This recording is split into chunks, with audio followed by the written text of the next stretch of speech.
China's Vice Minister of Commerce Wang Shouwen on Sunday said the 23rd meeting of the APEC trade ministers resulted in 5 major achievements. The meeting was held in Vietnam's capital, Hanoi, at the weekend. The 5 achievements were the speeding up of regional economic integration and development of an Asia-Pacific free trade area, supporting a multilateral trading system, promoting trade interconnection, promoting sustainable and innovative growth, and supporting small and medium-sized enterprises, and putting the post-2020 vision on the agenda.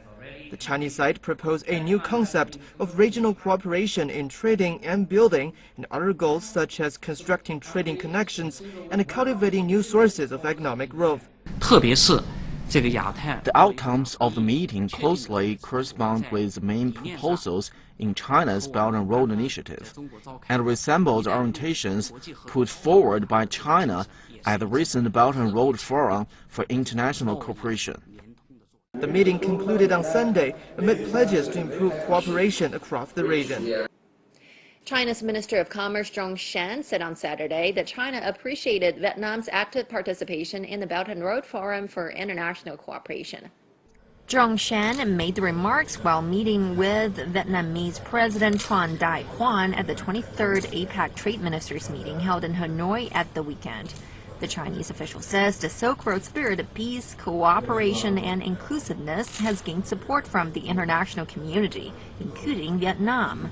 He says that as Vietnam's biggest trade partner, China will push forward on the consensus agreed by leaders of both sides, promoting the connectivity of the Belt and Road Initiative, Vietnam's 2 corridors and 1 circle plan, and construction of a cross-border economic zone. He says China will support Vietnam's hosting of the APEC 2017 summit. Tran Dai Quan congratulated China on the forum's success, adding Vietnam hopes to broaden economic, trade, and investment relations with China. Placed in Hanoi's urban district, Ha Dong, a newly completed station and the Sempo train have attracted hundreds of Hanoians to visit in the first day of exhibition. The station is part of the capital's first light rail line, Catlin Ha Dong, which has now become closer to its completion. The line, with a total length of around 13 kilometers and runs through 12 stations, has China Railway Engineering Corporation as the main contractor. It began construction in 2012 and is expected to enter commercial use in 2018. Making Lucky Station as a model station open to the public, we're happy to show Made in China project to the Hanoi citizens, bringing them to experience Chinese technology in advance. 67-year-old Hanoi resident Le Tuan Khan was one of the first local citizens to visit the on-display Laka station and the Sempo train. Taking a tour around the station, it raised the elderly man's worries about the safety of this construction. Looking at the train and the spacious station, I feel very secure. Having to travel along this route to the hospital twice per month, Khan is now very happy that his regular health check will no longer be a nightmare due to heavy congestion. Like Khan, the 83-year-old Bai Tanfu said a visit is quite a unique experience. Living in the nearby Tanjuan district, Pu traveled some 10 kilometers to the station and could not wait to see the train making its debut. It is comparable to the modern trains I've tried in other countries. It even has some superior characteristics. Firefighting authorities say a forest fire that broke out in China's Inner Mongolia Autonomous Region was finally extinguished on Sunday. Most of the firefighters began to return to their base on Sunday afternoon, while some 2,500 people and 3 aircraft stayed on site to clean up. The fire broke out Wednesday in a forest in Hulunbuir City, spreading some 8,400 hectares. More than 9,000 people were mobilized to extinguish the fire. Temperatures in Inner Mongolia have been higher than average this spring, increasing the risk of fires. China is considering regulating bike-sharing services that are booming nationwide but causing a significant challenge to urban management. The Ministry of Transport began to solicit public opinion Monday on draft rules requiring local governments to better manage bike sharing and arrange orderly parking. The draft states that parking zones should be established around major transportation hubs, shopping areas, and office blocks, and the parking lot of shared bikes should be supervised and orderly. The draft also requires construction of cycleways and suggests the bike-sharing sector should use real name registration. In addition, the rules forbid children under the age of 12 from riding shared bikes and bans shared electric bikes. The bike-sharing business took off in big Chinese cities less than 2 years ago. The service has reduced traffic congestion and cut auto emissions, while haphazardly parked bikes often block sideways and lead to complaints.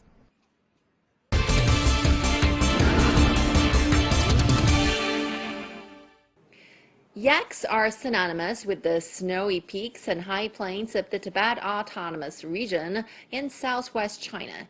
Now a one-of-its-kind museum is drawing in visitors dedicated to the animal and its close links with people. The motto on the museum's wall interprets the significance of the animals to people.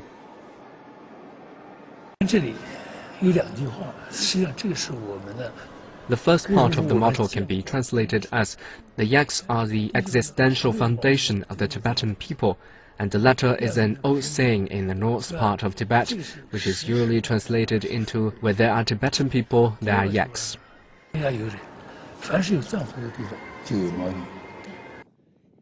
Having been domesticated for thousands of years on the Qinghai Tibet Plateau, yaks are the most important animals to Tibetan families.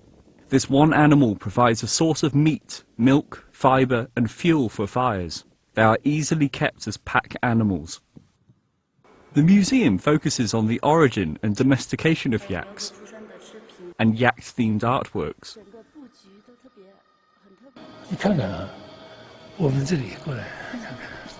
In this museum, we tend to express the modern through the Tibetan traditions. And these are the heads of the yaks, which were raised in farms. The Tibetan people have domesticated the yaks, and the yaks have also become essential to the livelihood of locals. Now 63, Wu worked 16 years in his youth on the Tibetan pastures. In 2011, with only 3 years left to retire, he decided to make a full return to Tibet and to build a yak museum dedicated to the Tibetan people and its culture.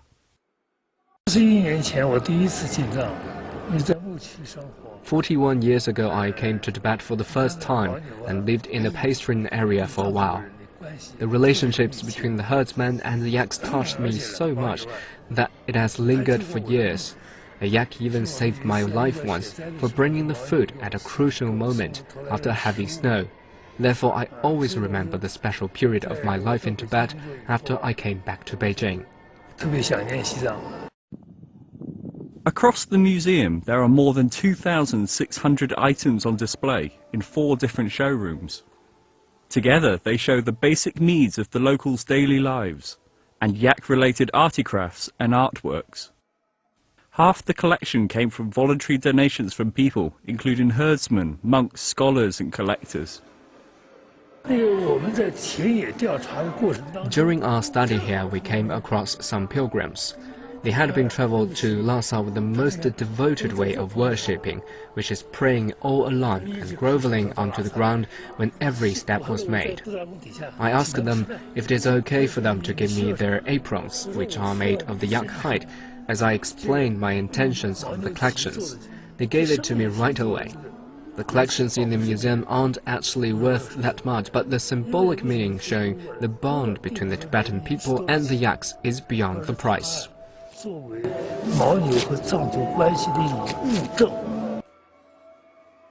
Yaks are often called the boat of the plateau by the locals.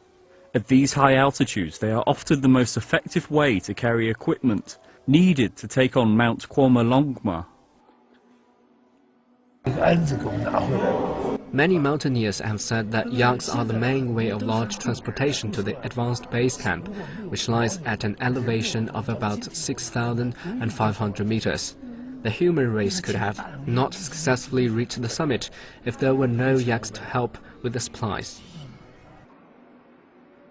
Tents, which are made out of yak hair and feces, are orderly stacked, along with bowls, boxes and different tools. For the past few years, I have devoted myself to promoting the Tibetan traditions and culture to the public. I hope more and more people will be interested in yaks. Since its opening in 2014, the museum has received more than 80,000 visitors from home and abroad. Turning to Shanghai, where World Expo Museum in Shanghai has opened its doors this month. The massive exhibition hall is the only official museum and documentation center in the world entirely dedicated to expos. China Report took a personal tour with the museum's director. Generally considered to be the first World's Fair, the Great Exhibition of 1851 took place in London. 4 years later, the expo went to Paris. Since then, Paris held 6 expos from 1855 to 1937. In the Paris Holographic Theater, visitors can experience the great changes brought to downtown Paris by the 6 expos, and explores the influence of these expos on the urban planning of Paris in the 19th and 20th centuries. 在我们展览刚开始的介绍世博会起源的部分，我们有一个巴黎的全墟。 The first hall is the beginning of the expo. There is a holographic theater of Paris, through which visitors can know how the city was transformed by the 6 expos, dating back from 1855 to 1937. How the city was transformed by the expo on the urban planning, on the landmark building, on the architecture breakthroughs, on the artistic exchange program, how it was transformed into an artistic center and a world tourist attraction. 还有一部分年轻人呢，小朋友感兴趣。 Also, for the kids, they will be most interested in 30 groups of exhibits, which were printed out by 3D materials. Those are the daily use materials, maybe. Visitors can see the latest technology exhibits on the expos. At the time, only expo can attract millions or more than tens of million visitors in several months. And that is the greatest platform to promote the latest innovative ideas, the latest technologies, the latest developments of new way of living. For example, the expos show the telephone, the first washing machine, the different kinds of airplanes. 这一个形态。 In the Expo 2010 story part, I think the most interesting and attractive part is what we called Riverview at the Qingming Festival.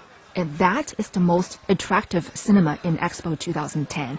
Now, the new film telling about the panoramic view about all the architecture's attractions in Expo 2010 and many of the attractions on the pavilions. Chinese director Liu Ruizhen's film Walking Past the Future has been selected in the On a Certain Regard section of the 70th Cannes Film Festival. Here is more. Walking Past the Future is the only Chinese film in this year's official selection at the Cannes Film Festival. In his film, director Li Ruijun depicts the life of a family of first-generation migrant workers in China.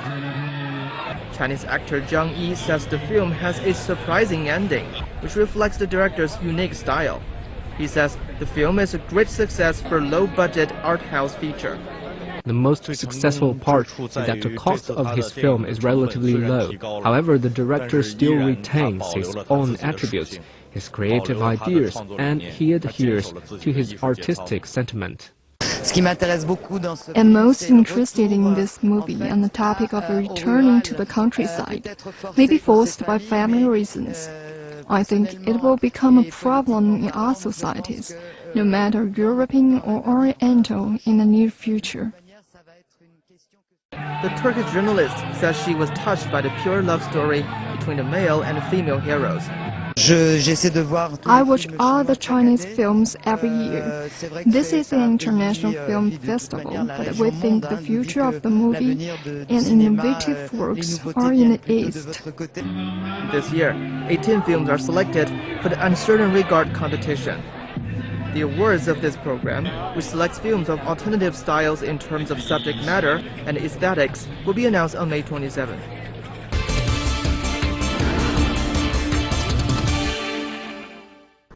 The Belt and Road Initiative, comprising the Silk Road Economic Belt and the 21st Century Maritime Silk Road, was first proposed by China in 2013.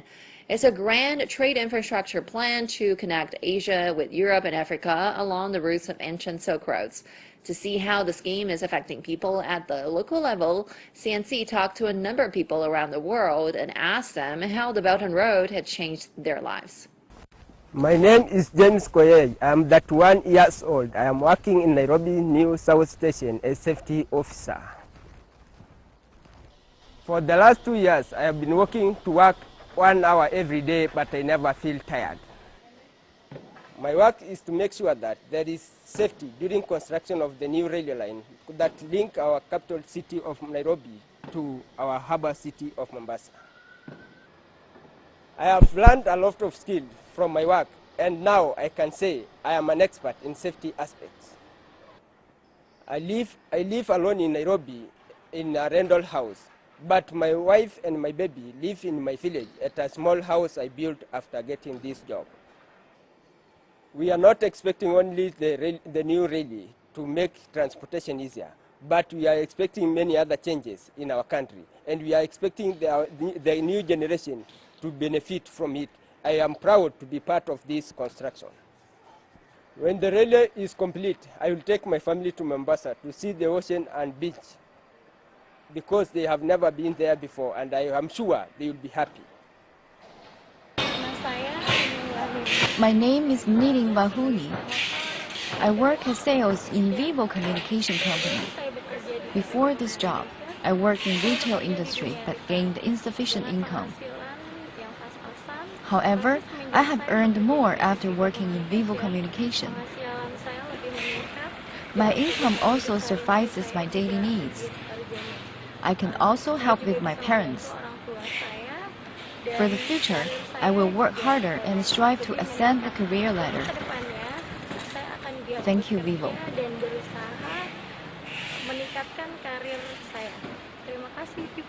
By the name of Almighty Allah, my name is Najibullah Ali. I am Manager Assistant in China Railway Shishri Group Corporation Afghanistan branch. Now I am walking on the way to the working site, China Aid project of National Technical Communication Institute of Afghanistan. We Afghan people suffered several decades of war in our country. Our country and our people need a huge demand of the workers and technicians for reconstruction and development of our country. Several years ago I was jobless and I was seeking for a job for several years. Fortunately, 2005, 12 years ago, I joined China Railway Shishri Group Corporation. From that time till now, my lifestyle, character and working knowledge changed a lot. And I find the only way to have a better life is working hard and honestly. This institute aided by the People's Republic of China. And after the completion of this project, this institute will graduate a lot of students, the professional students, that they can build by themselves our country and develop our country. God bless us all. 我是李宁，现在呢，我正在去 My name is Li Ning. I'm on my way to teach at the Dar El Tarbia Middle School. I've been working there for almost 2 years now. Dar El Tarbia is one of the collaborative schools with the Confucius School from China, and I'm the first Chinese teacher sent there. I used to teach a martial. Now here, not only that, I also teach Chinese and calligraphy. At first, the kids here know little things about China except Jackie Chan, but now they learn to talk and communicate in Chinese, as well as some Chinese culture. They showed great interest in China. They would often tell me how good they are each time when they talked to Chinese visitors on the street. I'm proud of them and hope they would have outstanding achievements in the future with Chinese they've learned. 他们能够因为汉语而与众不同。我是桃子。 我现在去我自己开的格鲁吉亚葡萄酒文化体验。 I am Chen Jietao. Now on my way to my boutique of Georgian wine. I opened this shop after quitting a 12-year job at a local TV station. I'm promoting Georgian wine because I fell in love with this country at the first sight when I traveled there. Its wine and tourist resources are wonderful. I would love to share with others the things I love. So I decided to start my new career in Georgia. Instead of simply selling wine, what I'm really doing is actually promoting the tourism of Georgia. Now, very few Chinese people know about this country, so I want to tell people my story with Georgia. I think it's a huge satisfaction to share with people the things you truly love. I'm living in Guangzhou City in South China, a sister city of Georgian capital Tbilisi. And since the Belt and Road Initiative was proposed, Georgia has opened its arms even wider to the Chinese people and Chinese market. I think I have all the favorable conditions on my side, and I'm totally confident with my new career with Georgia. The Belt and Road Initiative sounds huge, but it's also practical in my case, as it makes us known to other cultures, just like the Asian Silk Road. 也是通过这种丝绸之路，让他们知道有中国这个地方。专业的团队，丰厚的经验。Welcome to Chicago. Welcome to the Lake Cook Law Group.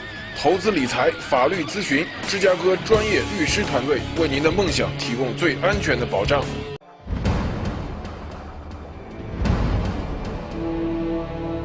云天无际，承载梦想。中国南方航空是中国运输飞机最多、航线网络最发达、年客运量最大的航空公司。亚洲第一，全球第三，是南航缔造的业界奇迹。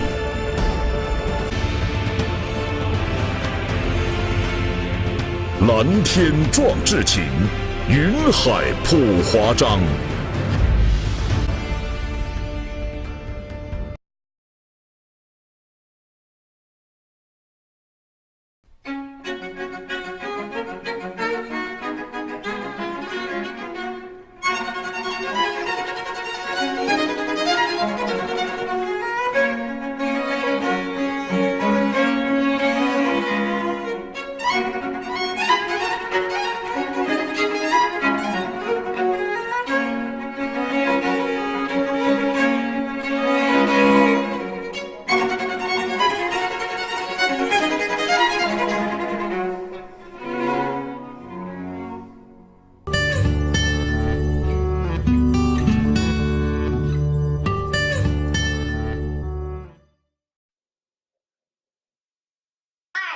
This is Little Chinese Channel, 小小中文 Lesson 11. In this lesson, we will be teaching you these 6 Chinese characters. From our last lesson, we learned the character gong. If we make this line poke out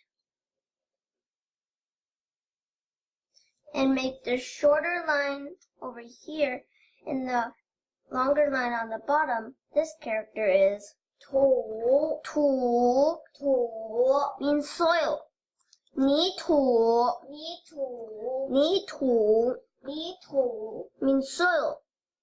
Tu is the building block of these 2 characters. If we take Tu and switch these 2 horizontal strokes around and make the shorter line on the bottom and the longer line on top, this character is Shi. Shi. Shi means night. Qi shi. Qi shi. Qi shi. Qi shi means night. If we take shi and turn it back into Tu,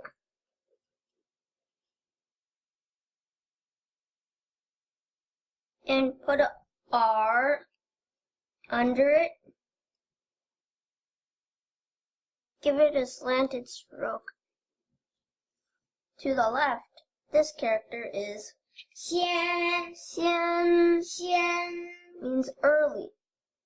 早先，早先，早先，早先，先前，先前，先前，先前 means previously.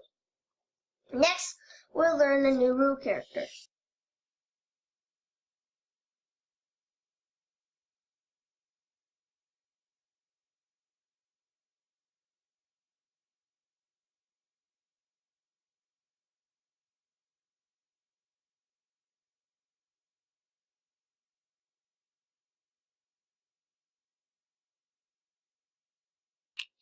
What's this? Wang means king. 国王 means king. Take Wang and put a dot in the lower right corner. This character is 日 means jade. 日食 means jade. Turn 日 back into Wang and make this vertical stroke a bit longer. Make it poke out. And add a slanted stroke over here to make it 生 means to grow or raw. 生长 means to grow. 生的 means raw. Okay, let's write. And remember to follow the stroke sequence.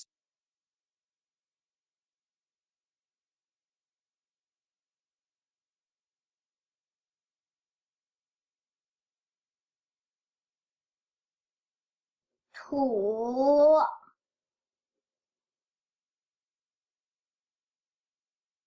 是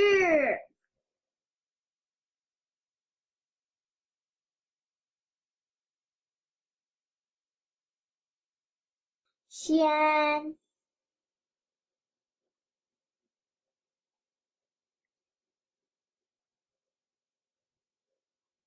王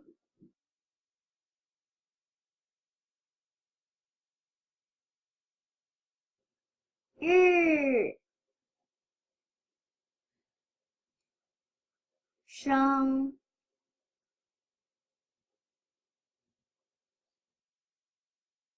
Bye-bye, the lesson is done.